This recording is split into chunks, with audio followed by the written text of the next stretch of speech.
perfect ride for you today with the New Year New Ride sales event at Guam Auto Spot. Get behind the wheel of the 2024 Outlander Sport starting at just $22,995 or only $156 per paycheck. Visit GuamAutospot.com or call 671-478-AUTO.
Find a plan that goes with your flow. Get unlimited local talk, text, and data at the most affordable rate with Unlimited Flow Postpaid, only at Docomo Pacific.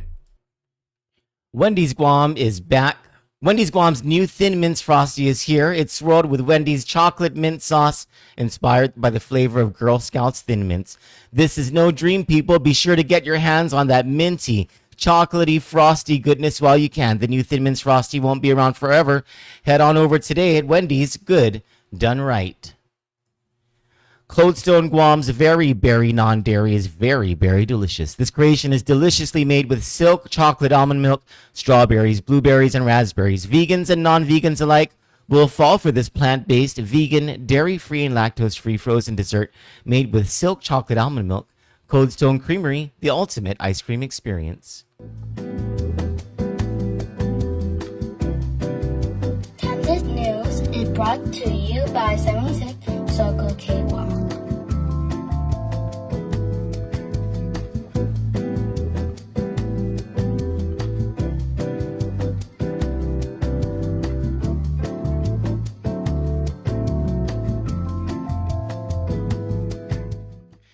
Good morning, my dear friends. Good morning, good afternoon. It is 1:32 p.m. on Monday, March 3, 2025. My name is Troy Torres.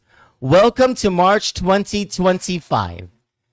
Just under a century of a march of democracy and freedom throughout the world, and as the rest of the world crumbles under authoritarian trend, we here on Guam have not been, and in the Mariana Islands, in the Sinai and Guam, have not yet felt the cold that the rest of the world has caught, but we'll see. And as that happens, we have our issues, our local issues to deal with.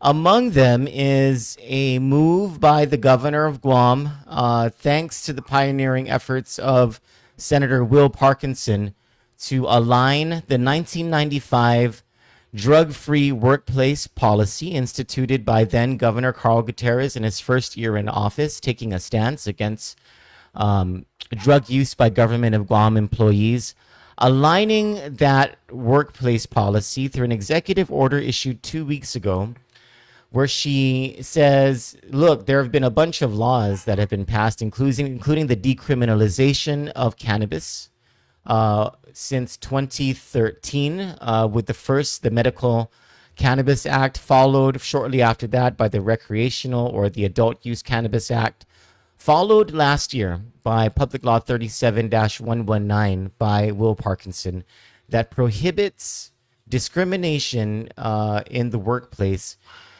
And it's a bit cut and dry, but it's also a bit questionable.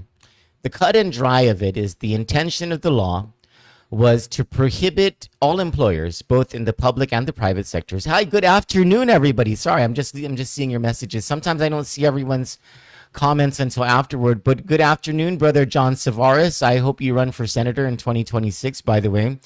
Good afternoon, Sister Janet Sardoma, Sister Evelyn Salas. I love you so much. I love you all. Okay, anyway. So this new law by Will Parkinson, which lapsed into law because of concerns that the governor has over vagueness in a couple of sections. So what it intended to do was to get rid of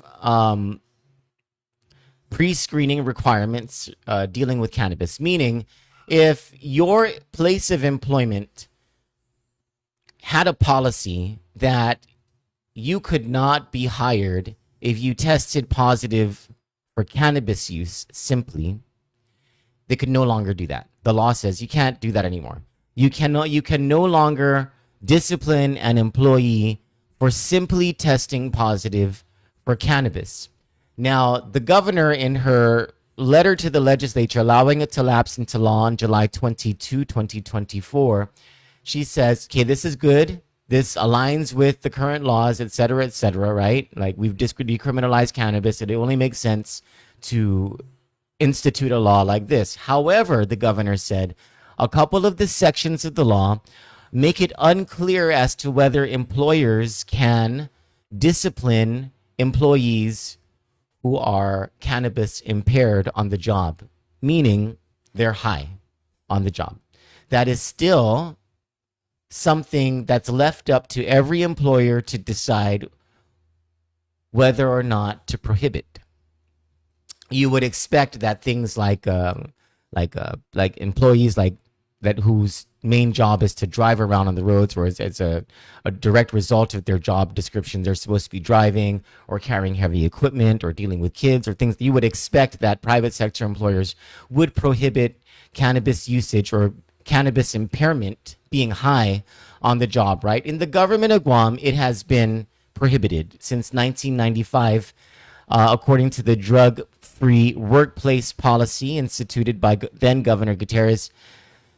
Not only could you not test positive for cannabis, you definitely can't be high on the job, right? And so that continues. So in order to deal with the confusion that there might be about it, 2 weeks ago, the governor issued Executive Order 25-003, mandating Department of Administration and the autonomous agencies to update the drug-free workplace policy to reflect that while you have to follow the law and you cannot discriminate with these pre-screening tests, with the for cause, or what's it called, probable reasonable suspicion test, for the random tests, for the post-accident, post-unsafe practice in the workplace. So while you cannot, in the government of Guam or anywhere else, fire or otherwise discipline an employee for simply testing positive on a drug test for any of those things, what the governor is saying is that for at least the government of Guam, I want you guys at DOA and the autonomous agencies to promulgate amendments to the drug-free workplace policy that makes it clear that you cannot be high at work. You cannot, if you tested positive for cannabis, if the positive testing that you have is such, or if there is evidence that you are high at work, you can be disciplined. Makes a lot of sense. That sounds like the very responsible thing to do, right? But how do you do that? And so in preparing this story, I had to do a whole lot of research. And I'll tell you this, I am a former narcotics user. For a couple of decades, I was a big fan of amphetamines. My drug of choice was ecstasy. The drug that was always around was meth. But I quit all that a long time ago. And the other narcotic that I used every here and there, alcohol. Like I hardly drink anymore. I'm just too old. And for a long time I smoked cigarettes. So like the only real bad thing, my like bad anti-healthful thing that I do now is I vape. I know I need to stop. But I'll tell you, even though I'm not a fan of the high that marijuana causes, like I don't like the way I feel on marijuana. It's just not my thing. Even the giggles and especially the munching, like I'm already fat as it is. I don't like the high. So I am not an adult use cannabis person. I'm not a recreational cannabis person, but I am a medicinal one. In order to go to sleep, because I have insomnia, in order to go to sleep at night, I have to take a combination of low dosage melatonin. It's this thing called Somnipure that I get over at Vitamin World. It's the thing that works the best for me. Everyone's different, right? And I also take this that I get over at the vape shop across from Paradise in Dededo. It's called Delta 6 Ghost Shadow Blend. It has THCA. I have no idea what that is, but I'll tell you this. If I take this and I am not asleep within 45 minutes, I'll begin to feel the high from it. I'll begin to feel stoned. And so, it's correct to say I am a THC user. I am a medicinal cannabis user. And I have to imagine that I'm not the only person on this island, and I certainly have to believe that there are a bunch of GovGuam employees who have medical reasons to use cannabis, which would probably include insomnia, anxiety, panic disorder, things like that, right? And so when Public Law 37-119 passed, it made a lot of sense. Why would you penalize government of Guam employees for simply being users if they're not getting high on the job? The question is, how do you determine whether someone used marijuana the night before versus someone who used marijuana the morning of coming into work or even during work and is high at work? I mean, there are anecdotal ways of figuring that out. You can, look at someone who is clearly high and be like, that guy is stoned, or that chick is stoned. The red eyes, the constant smiling. But there are some people who are avid users, they're heavy users, and they are not prone to impairment the way that non-regular users would be prone to impairment. So how do you decide? How can you tell who is violating public law or who is violating the government of Guam's drug-free workplace policy, which needs to be updated anyway, right? And I have to tell you, whenever the debate came up about whether to legalize weed, I always wondered, even though I was not a fan of weed, I always wondered, what the hell is the big deal? Like every person I know who smoked weed back then was nonviolent, was much safer on the roads, around people at parties in their homes than any alcohol user that I knew. I mean, if you want to make a comparison between alcohol and marijuana in terms of safety factors, marijuana is going to win that debate, hands down. And so I wonder, why were there so many people on this moral high horse without any real evidence and data to back up their claims, who were so against the legalization or the decriminalization of cannabis, even medical cannabis? It was even when doctors were coming out saying, this isn't going to harm anything. In fact, it could help some of my patients. And I suppose it's this tendency for people to get on that, to force their moral or religious leanings or whatever the case may be onto the rest of society. So it took so long to decriminalize cannabis. And then after cannabis was decriminalized, it took so long to pass Public Law 37-119, even though it was very likely the right thing to do, very much seems like the right thing to do. You know, if you are not going to punish GovGuam employees or private sector employees for getting drunk on their free time outside of the workplace, why are you going to punish, yank jobs away, or suspend employees or otherwise discipline them for using cannabis in their own time, such that when they get to work, they're not high, they're not impaired?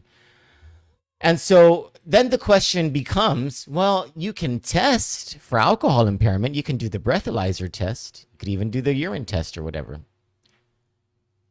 How do you test for marijuana? And a few years ago, Diane Salas says, marijuana is still a drugs and it is not a privilege to use in government jobs of any workplace. Cannabis is not privileged at any workplace. Well, I don't know if cannabis is not privileged at any workplace. I think I know a couple of employers who don't care whether their employees use cannabis or not. But you're right. Cannabis use, being high or being drunk in any workplace, probably shouldn't be allowed, and certainly shouldn't be allowed in the government of Guam. I don't think anyone's disputing that, Ms. Salas. I think what you're saying is very much in line with both Public Law 37-119 and with the governor's recent executive order, where these two documents both agree with you that marijuana, being high on marijuana, should not be allowed in the government of Guam. So I don't think there's any debate there, Ms. Salas. What was I saying? A few years ago, the big debate was, how do you test for marijuana toxicity, or more specifically, impairment? How do you differentiate between someone who used weed the night before versus someone who is high at work the morning of or the afternoon of? And it's because of, I can't remember the exact terminology of this, but whatever the psychoactive, sorry about my dogs in the background. They're just, the psychoactive compound levels in the bloodstream or in the urine or whatever the case may be for marijuana lingers. However, when I was doing research on this in order to write this story, I was surprised to find out that while a breathalyzer test or a urine test would not be good ways of detecting whether someone is impaired at work, there is another test that can be administered. It needs to be written into the drug-free workplace policy, because the drug-free workplace policy states that the method of testing is urine for all narcotics, including alcohol. But if they change that to include an oral test, or what's commonly called a saliva test, according to all this research and according to this rapid test that they have, the tester will be able to see the level of toxicity in the bloodstream, because saliva is a method of detecting what's in the bloodstream, according to this research that was done. And there's sort of like a sliding scale where, if you recently used marijuana, as in you used marijuana over the past 2 to 5 hours, it's going to show up in high levels on that test, versus the lower level that will show up on the test if you use the night before, or if you're a common user who uses every single night or something like that. And then there are variances too that need to be taken into account, like the amount of body fat you have, whether you're a regular user or a non-regular user.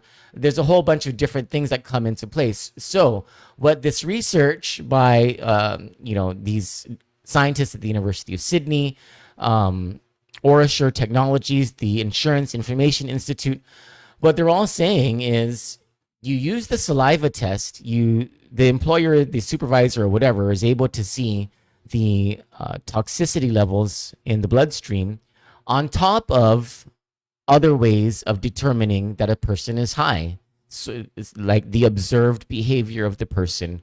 Does the person reek of the pungent odor of cannabis? Things like that, where together these are ways of determining whether someone with a level of scientific accuracy, whether a person is high at work. And what you don't want, at least in the government of Guam, at least what the governor is saying, is for someone to be high at work. What you also don't want is to penalize someone just for using cannabis on their own free time and who is not high at work. So thanks to technology, thanks to improvements in how all this stuff goes, the government of Guam and private sector employers will be able to determine this. And thanks to Senator Parkinson, there's been a differentiation made in the law. And thanks to the governor of Guam, the drug-free workplace policy is being updated to reflect this. Now, whether the private sector is going to follow suit, that's up to each private company.